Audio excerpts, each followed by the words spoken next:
I have such optimism towards relationships and life and where the future is going. And then I also have this balanced out skepticism and fear, with how we can use AI. And to be honest, I feel like with my coaching and with my content, I feel like it used to be more intelligent and I've had to dumb it down, which is kind of disappointing, but maybe necessary, because I think some of our natural skills for connection that we would normally get from just mingling with each other, just talking to each other, just meeting new people, just exploring conversations, we're not getting because we're so isolated.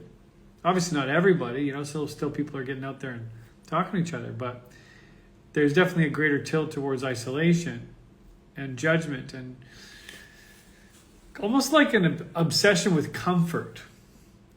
Which isn't a great way to live. I think the greatest way to live is this spot in between stretching ourselves. I'm at my edge, but I'm not being pushed so far that I feel overwhelmed, but I'm also not experiencing no stress.